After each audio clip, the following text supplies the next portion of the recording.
Everyone, and welcome back. I hope everyone is okay. Today I'm super excited because I'm starting the new episode of my new series. So, as you know, I recently changed the format of my channel into four different series. And this is the very first episode of first one, Literature Power. I really wanted to begin with The Day You Began by Jacqueline Woodson. This book is actually very personal for me. During my PhD, I worked on Jacqueline Woodson's picture books, and I even met her in the United States. We had a breakfast together. So, starting this new series with her work feels both meaningful and intentional. If you haven't read this book yet, I will leave the link in the description. So I strongly recommend it to you to read it. It's a short picture book, but it carries a very deep meaning and message. It speaks about difference not in an abstract way, but in a very human, very emotional way. The story begins with a child standing at the edge of a room, not fully inside, not fully outside. And I think this image is very powerful because it captures a feeling many of us have experienced at some point. Walking into a space and suddenly becoming aware of ourselves, feeling that maybe no one else is quite like us.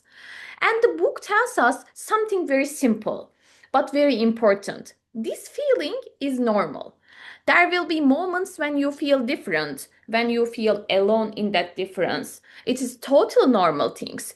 But what I find meaningful is that the book does not try to erase this feeling. It doesn't say you are actually the same as everyone else. Instead, it acknowledges difference and then gently reframes it. We see this through small but significant details.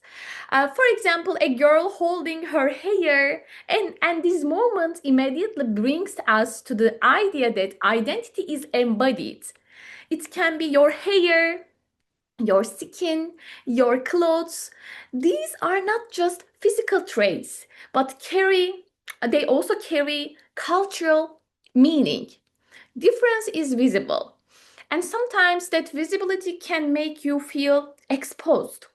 Then we meet Rigoberto, who comes from Venezuela in the book. His difference is linguistic.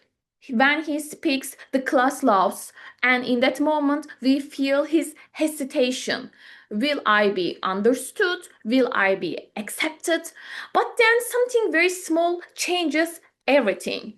The teacher says his name clearly, carefully, and acknowledges where he comes from.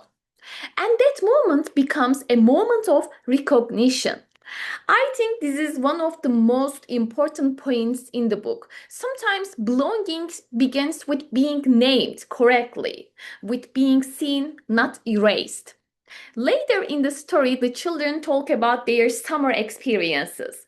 Some traveled to different places, brought back stories, memories, objects.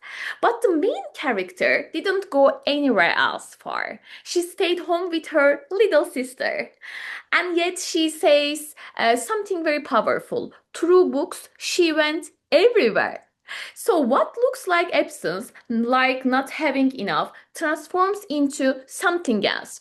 Books create access, right? They create imagination, they open worlds. And I think this is where literature becomes powerful, not just as representation, but as possibility. There is also another character, Nadja, who feels uncomfortable with her food. She worries about smell, about how others might react, and again, we see how difference can turn into shame. But the book does something very gentle. It shows us that this food in another context is valued, meaningful, even loved. So the problem is not the difference itself, but the way is perceived. The book also expands difference beyond culture, appearance. It includes children who may feel isolated, who may not easily connect with others, a child standing alone, holding a book, if you remember, in the following of the pages. And again, the book becomes a space of connection, even in solitude. And I think this is one of the most beautiful ideas here.